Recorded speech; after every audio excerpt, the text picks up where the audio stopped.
चलिए तो अब हम जानते हैं सूचना एवं संचार प्रौद्योगिकी के बारे में, यानी कि आईसीटी, इंफॉर्मेशन कम्युनिकेशन टेक्नोलॉजी। तो क्या होती है इंफॉर्मेशन कम्युनिकेशन टेक्नोलॉजी?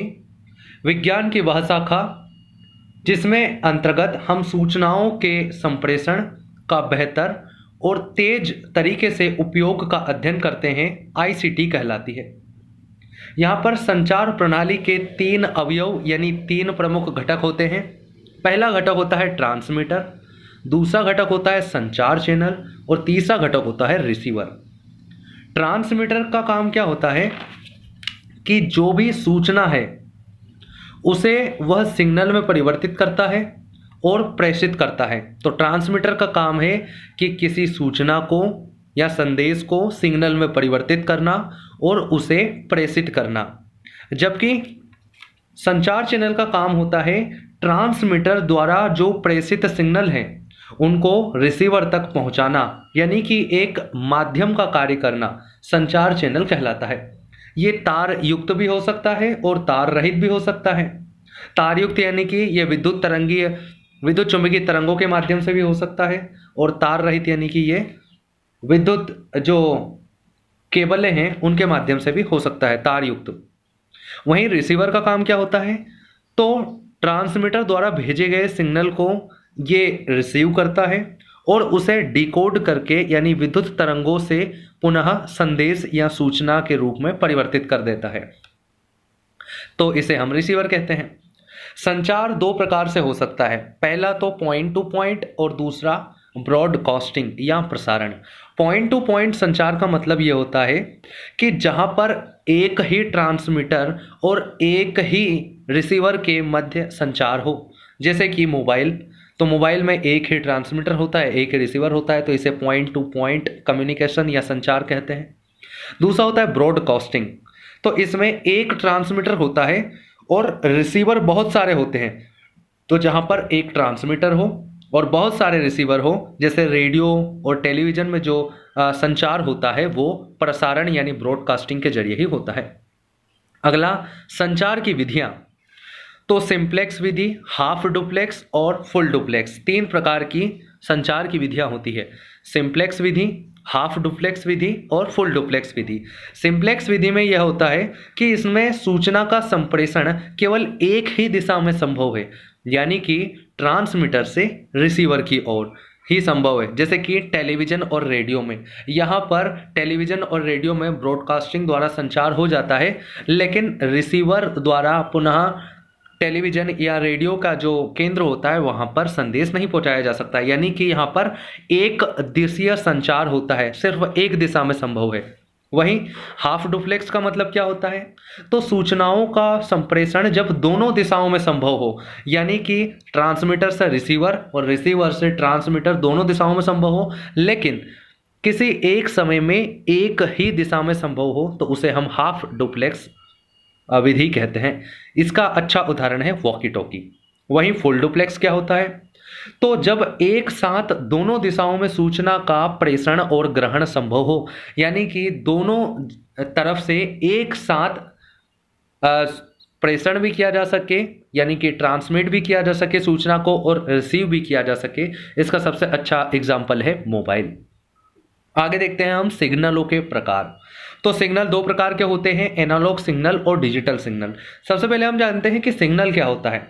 तो कोई भी सूचना या संदेश को विद्युतीय रूप में यानी विद्युत चुंबकीय तरंगों के रूप में या रेडियो तरंगों के रूप में परिवर्तित करना ही सिग्नल कहलाता है। तो सूचना का विद्युतीय रूप ही सिग्नल कहलाता है। अब एनालॉग सिग्नल क्या होता है? तो एनालॉग सिग्नल का प्रारंभिक रूप था, यानी कि यह पुराना रूप है। इस सिग्नल में धारा के मान में सतत परिवर्तन होता रहता है, यानी जो इलेक्ट्रिसिटी सिग्नल होते हैं उनमें लगातार परिवर्तन होता रहता है, तो उसे हम एनालॉग सिग्नल कहते हैं। इसका प्रयोग हम माइक्रोफोन में करते हैं। वहीं डिजिटल सिग्नल क्या होता है? तो इसके मान में लगातार एक सतत बना रहता है और इसमें चरणबद्ध रूप में परिवर्तन होता है। यह बाइनरी सिस्टम पर आधारित होता है।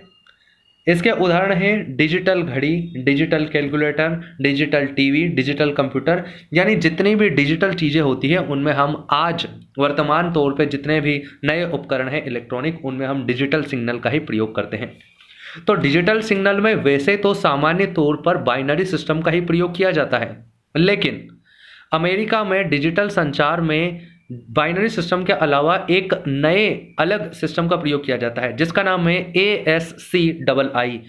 ASCII, यानी कि American standard code for information interchange. American standard code for information interchange. दोनों ही प्रकार, यानी कि दोनों ही प्रकार के सिग्नलों का जो संचरण है वो सिलिकॉन और जर्मेनियम के बने अर्धचालकों द्वारा ही संभव हो पाता है। अगला हम टर्मिनोलॉजी देखते हैं बैंडविड्थ। तो बैंडविड्थ क्या होता है कि कोई भी उपकरण जिस फ्रीक्वेंसी पर, जिस आवृत्ति परास पर कार्य करता है उसे उसका बैंडविड्थ कहते हैं। अगली टर्मिनोलॉजी है मॉड्यूलेशन और डीमॉड्यूलेशन। मॉड्यूलेशन क्या होता है कि कोई भी सूचना और संदेश को वाहक तरंगों में यानी रेडियो तरंगों में बदलना मॉड्यूलेशन कहलाता है, जो कि ट्रांसमीटर काम करता है। ट्रांसमीटर क्या करता है? सिग्नल को सिग्नल में परिवर्तित करता है, सूचना को और प्रेषित करता है।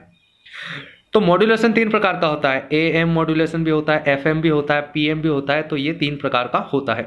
वहीं डीमॉड्यूलेशन क्या होता है कि जो भी वाहक तरंगे हैं यानी रेडियो तरंगे आई हैं उनको पुनः सूचना के रूप में परिवर्तित करता है, डीमॉड्यूलेशन कहलाता है। ये रिसीवर करता है। जबकि ऐसा उपकरण जिसमें मॉड्यूलेशन और डीमॉड्यूलेशन दोनों की प्रक्रिया हो उसे हम बोलते हैं मोडेम। तो यहाँ पर मोडेम में जो MO है वो मोडेम मॉड्यूलेशन से, वहीं DEM है वो डीमॉड्यूलेशन से लिया गया है और दोनों को मिला के मोडेम बनाया गया है। इसका सबसे अच्छा एग्जाम्पल है मोबाइल। अगली टर्मिनोलॉजी है ऑप्टिकल फाइबर। तो इसका उपयोग ऑप्टिकल फाइबर का, जैसे 30 से 300 हर्ट्ज जो गीगा हर्ट्ज है वहां तक की आवृत्ति परास का हम जो ट्रांसमिट करते हैं, चीज़ों को एक जगह से दूसरी जगह पहुंचाते हैं, वहां पर हम इस्तेमाल करते हैं विद्युत चुंबकीय तरंगों का। लेकिन 1 से 100 टेरा हर्ट्ज 1 to 100 टेरा हर्ट्ज के आवृत्ति तरंगों का संचरण में हम ऑप्टिकल फाइबर का इस्तेमाल करते हैं। यह पूर्ण आंतरिक परावर्तन के सिद्धांत पर आधारित है। किसके आधार पर? पूर्ण आंतरिक परावर्तन के, यानी कि यह प्रकाश पर आधारित है और यहां पर हम सूचनाओं को फोटॉन के रूप में भेजते हैं और यह लंबी दूरी तक बिना किसी नुकसान के सिग्नल को भेजा जा सकता है। अगला है संचार हेतु प्रयुक्त तरंगे। तो मुख्यतः रेडियो तरंगों का ही प्रयोग किया जाता है। किसमें? संचार हेतु। जहां पर भी वायरलेस चीज़ों का बात करें तो ये 3 प्रकार की होते हैं। एक होती है भूतरंग संचरण, दूसरा होता है आकाश तरंग संचरण और तीसरा होता है अंतरिक्ष तरंग संचरण। भूतरंग संचरण का मतलब ये है कि जब हम कम आवृत्ति के सिग्नलों को कम दूरी के लिए भेजना होता है तो हम भूतरंग संचरण तरंगों का प्रयोग करते हैं। ये पृथ्वी की वक्रता का अनुसरण करते हुए गति करती हैं, यानी पृथ्वी अगर झुक गई तो ये भी झुक जाएंगी, अगर पृथ्वी उठ गई तो ये भी उठ जाएंगी। अगला है आकाश तरंग संचरण। तो 3 से 30 मेगाहर्ट्ज तक की जो आवृत्ति वाली तरंगें होती है उनके प्रेषण के लिए, उनके संचार के लिए हम आकाश तरंग संचरण का प्रयोग करते हैं। ये परावर्तन के सिद्धांत पर कार्य करती हैं। और अगली होती है अंतरिक्ष तरंग संचरण। तो 40 मेगाहर्ट्ज से अधिक आवृत्ति की तरंगों को प्रेषित करने के लिए हम अंतरिक्ष तरंग संचरण का प्रयोग करते हैं। अब हम देखते हैं दूर संचार से संबंधित प्रमुख संस्थाएं। तो पहली हमारी और सबसे प्रमुख संस्था है ट्राई, TRAI। ट्राई का फुल फॉर्म होता है telecom regulatory authority of India. Telecom regulatory authority of India, Hindi में बोलते हैं इसे भारतीय दूर संचार विनियामक प्राधिकरण। इसकी स्थापना फरवरी 1997 में, फरवरी 1997 में की गई थी। इसका हेडक्वार्टर नई दिल्ली में है। वहीं इसके अध्यक्ष हैं PD वाघेला। कौन है? PD वाघेला। इसका कार्य होता है केबल और दूर संचार सेवाओं पे नियंत्रण रखना। दूर संचार अधिनियम सन 2000 में इसका नाम बदल दिया गया। पहले इसका नाम था भारतीय दूरसंचार संस्था, वहीं अब इसका नाम बदलकर ट्राई कर दिया गया है। अगली हमारी संस्था है VSNL यानी कि विदेश संचार निगम लिमिटेड। तो विदेश संचार निगम लिमिटेड की स्थापना 1 अप्रैल 1986 को होती है। इसका हेडक्वार्टर मुंबई में है। इसका कार्य है उपग्रहों, भूकेंद्र और 3 समुद्री केबलों का संचालन करना। भारत में इंटरनेट की शुरुआत बीएसएनएल द्वारा ही 15 अगस्त 1995 को की गई थी, तो विदेश संचार निगम लिमिटेड। अगला है एमटीएनएल यानी कि महानगर टेलीफोन निगम लिमिटेड। इसकी स्थापना भी 1 अप्रैल 1986 को ही हुई थी। इसका मुख्यालय नई दिल्ली में है। कहां पर है? नई दिल्ली में। इसका कार्य है भारत के जो भी महानगर है उनमें उच्च संचार सेवा उपलब्ध कराना। यह मॉरिशस और नेपाल में भी कार्यरत है। अगला है बीटीआईएल यानी कि भारत टेलीफोन उद्योग लिमिटेड। इसकी स्थापना 1948 में 1948 में बेंगलुरु में की गई, तो इसका हेडक्वार्टर बेंगलुरु में है। अगली है टेलीकम्युनिकेशन कंसल्टेंट्स, तो इसकी स्थापना 1978 में की गई। ये एशिया और अफ्रीका के लगभग 57 देशों में कार्यरत है।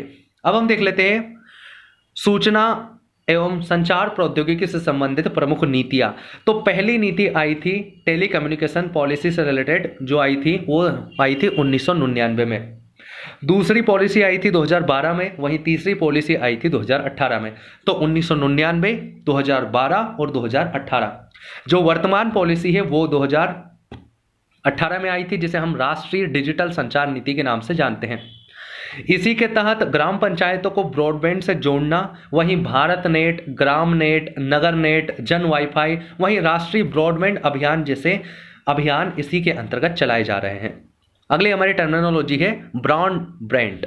ब्रॉडबैंड, ब्रॉडबैंड क्या होता है? ये 2 चीजों से मिलकर बना है। ब्रॉड यानी बड़ा और बैंडविड्थ यानी कि वही उपकरण किस फ्रीक्वेंसी पे काम करता है, तो 2 शब्दों से मिलकर बना है।